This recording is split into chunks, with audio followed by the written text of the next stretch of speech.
မင်္ဂလာပါရှင်ကျွန်မဆွဲသားစကက်အတူလေးဝတ်ထားတာပါအတူလေးသူဒူကောင်းဖုံလေးပဲနော်အတူလေးပါကျွန်မဘိုက်ပူတာတော့လေဒီနေရာမှာကျွန်မတန်သွားပြီကျွန်မကိုယ်တိုင်ဝတ်ပြတဲ့ခါကျတော့ကျွန်မကလည်းဘိုက်ပူသမားဖြစ်တော့လေကျွန်မရောင်းတဲ့အထည်လေးတွေဘိုက်ပူသမားတွေလည်းဝတ်လို့ရတယ်နော်လို့ပြောပြလို့ရတာပေါ့နော်ဒါလေးဆိုရင်ကျွန်မဘိုက်ပူတယ်ဒါပေမဲ့လို့ကျွန်မကောင်းကောင်းလေးဝတ်လို့အဆင်ပြေတယ်နော်ဝတ်ရတာအဆင်ပြေပါတယ်ဒီစကက်အတူဆွဲသားစကက်အတူဒါကလေပစ္စည်းကောင်းလေးနော်အသားကောင်းလေးတွေပါဒီမှာကြည့်အသားကောင်းလေးပါနော်ဒါကတော့ခရမ်းရောင်လေးအစင်ကတော့ဒီတစ်စင်ပဲရှိတယ်ခရမ်းရောင်ဒါကဘဲကောင်းစိမ်းဒီတစ်စင်ပဲရှိပါတယ်နော်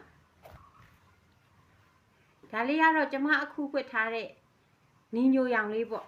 နင်းညိုရောင်လေးကျမအခုဖွက်ထားတဲ့အရောင်လေးအစင်ကတော့ဒီတစ်စင်ပဲရှိတယ်အရောင်ကဒီ3ရောင်ရှိတယ်သူကအသားလေးကလည်းကောင်းအသားကောင်းလေးပါနော်ကျမကပေါင်130ကျော်တော့ကျမစိုက်မဟုတ်ပဲနဲ့ပိန်တဲ့သူတွေဝစ်ချင်တယ်ဆိုရင်လေဝစ်လို့ရတဲ့စိုက်သေးလေးလည်းရှိပါတယ်နော်ကျမဒါလေးတွေကိုတစ်ထည်ကို1000ခွဲနဲ့ကျမရောင်းမှာဖြစ်ပါတယ်ကျမနာဝယ်ယူအားပေးလို့ရပါတယ်တစ်ထည်ကို1000ခွဲနဲ့ပါကျေးဇူးအများကြီးတင်ပါတယ်ရောက်စီတိုင်းပေါ်မှာဖျားခင်ကောင်းကြီးပေးပါစေ